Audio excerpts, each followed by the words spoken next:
It's Saturday night. I promised it this morning, so you've got it. This is a Saturday night doubleheader episode of In the Simpademic. I literally just a few minutes ago posted a short from Emily King on my Twitter X page, and the short version of it comes down to something like this. She ran into a social media content creator who's giving some of the worst advice that she's ever heard for single women, and I absolutely agree. And here's what it is, okay? This woman is videotaping herself and posting thing about, if you're in your 20s, dating is hard. Go hook up with that guy that you've been wanting to hook up with. Don't hold back. And as most of you, anybody who's been following me for any amount of time knows, I'm a devoted Christian, so that's an absolute non-starter. But even if you're not, that is still horrifyingly, stupefyingly stupid advice. And I've brought up pair bonding every once in a while, but I think Emily kind of broke it down a little bit better in her video. And then what it comes down to is this. If you're a woman and you're young and you're in your whole phase, you're used to getting, being promiscuous and having, constant sexual activity is a constant, short run of short-term dopamine hits. And I see it as sinful behavior, but it is exciting for the women that are doing it. That much is not in dispute. But because they're used to this constant dopamine hit and chemical hits in the brain that make them feel good, they get into their 30s or older, and all of a sudden this isn't coming as much as it used to. So the good guy comes into the picture, and they're looking to settle down, and all of a sudden she dumps him because she's bored. She's not happy.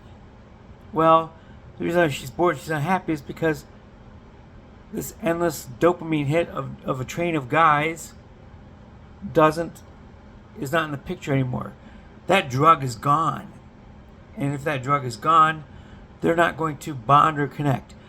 This is the underlying chemistry behind pair bonding. And if you're a young woman who went through her whole phase, this is going to be where you're going to be at. And this is why the question is so important to men, as far as how many partners you've had. Because we know that if you've had the nonstop dopamine hits when you were younger, a single committed man is not going to be able to match that. And if we're not going to be able to match that, we're not going to even bother trying to start. It's a waste of time.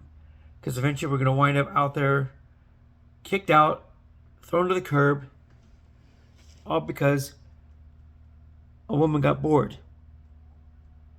And this advice that I just saw on Emily's channel also lines up with something I see all the time on Levi Nix's channel, whose tagline this channel gets its name from, by the way. When he started talking about ending the Simpademic, I actually stole the line for this channel. But there's also another line that Levi likes to use that I also really, really believe in. And that is, single women keep women single. They give each other stupefyingly terrible dating advice. This is just another one of a long line.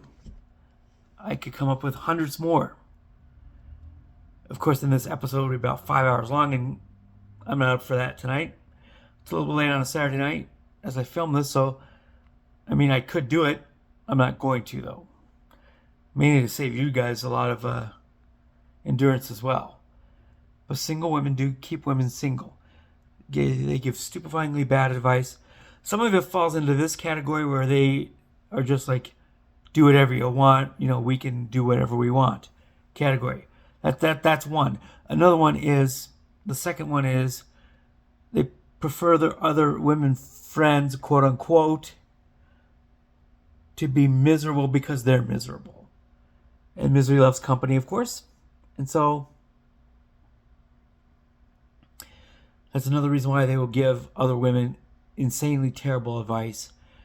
But this qualifies under the former category of it's advice that, you know, they just want to feel good about themselves, and so they will give this advice, and it's terrible because in the long run, a woman who follows this will wind up not being able to get into a committed relationship long term, let alone marriage, because they're used to that particular physical chemical hit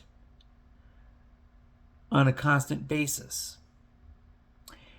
And because of that reason, they will get bored, they'll get unhappy, and the man will get dumped. That's why men will always ask this question: but how many partners have you had? This is why.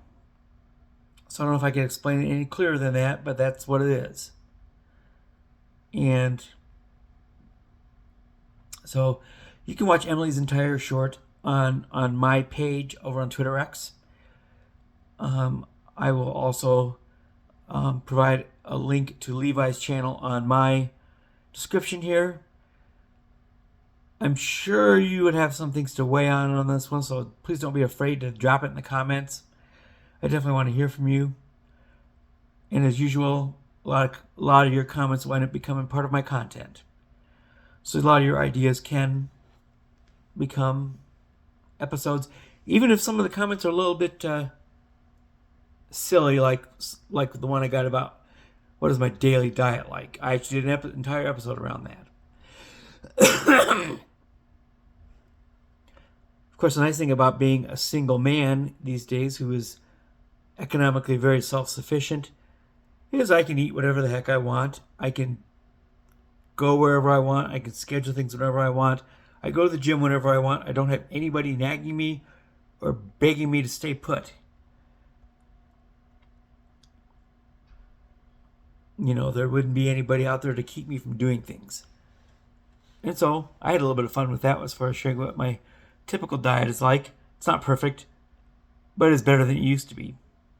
So, as I promised, this is part 2 of today's doubleheader and the Simpademic.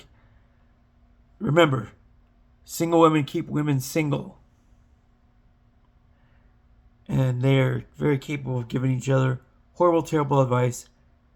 If you watch the film on my channel and you're one of those single women, please don't follow it. Please go along with what Emily says as her commentary on the video as well. So that is it. I will see you folks tomorrow for Sunday's edition of End the Simpademic. Stay sober, stay safe. Peace out, homies.